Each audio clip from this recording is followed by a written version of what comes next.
Assalamualaikum warahmatullahi wabarakatuh. Perkenalkan, nama saya Iwal Al-Fadil dan teman saya Ezi Cahaya Nugrah. Kami dari kelas 1 LKB. Di sini kami akan menjelaskan matkul fisika tentang listrik dinamis. Baik, penjelasan 4 dan 5 yaitu dari teman saya.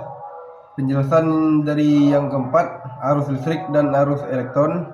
Dalam rangkaian listrik terdapat dua istilah penting. Satu, arus elektron. Arus elektron adalah aliran elektron bebas dalam sebuah penghantar. Elektron bergerak dari tempat yang bermuatan negatif, potensial rendah, ke tempat yang bermuatan positif, potensial tinggi.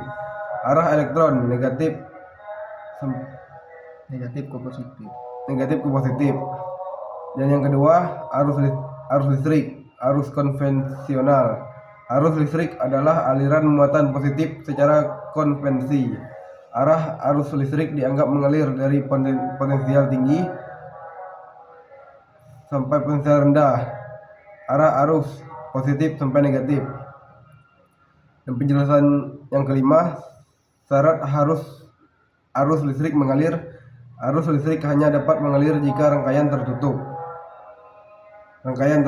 Semua kabel terhubung lengkap, tidak ada bagian yang terputus. Arus listrik dapat mengalir dan lampu dapat menyala. Rangkaian terbuka, ada bagian kabel yang tidak tersambung. Setelah pada posisi off, arus tidak mengalir, lampu mati. Dan kesimpulan, arus mengalir hanya pada rangkaian tertutup.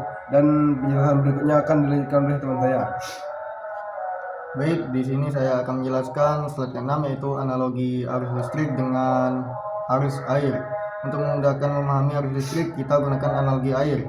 Misal ada dua wadah air. Yang pertama, wadah B memiliki ketinggian air tinggi atau HA. Wadah B memiliki ketinggian air rendah atau HB. Jika HA lebih besar dari HB, air akan mengalir dari A ke B. Jika HA sama dengan HB, tidak ada aliran air. Ini sama seperti listrik. Arus listrik mengalir karena perbedaan energi potensial antara dua titik. Dan yang terakhir yaitu slide ke-7, arus listrik mengalir karena beda potensial. Agar listrik mengalir harus ada beda potensial atau tegangan antara dua ujung penghantar. Yang pertama, titik dengan potensial tinggi, tempat arus konvensial keluar. Yang kedua, titik dengan potensial rendah, ke tempat arus masuk.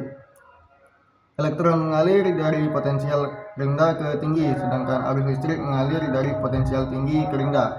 Kesimpulannya, tanpa perbedaan potensial tidak ada arus listrik.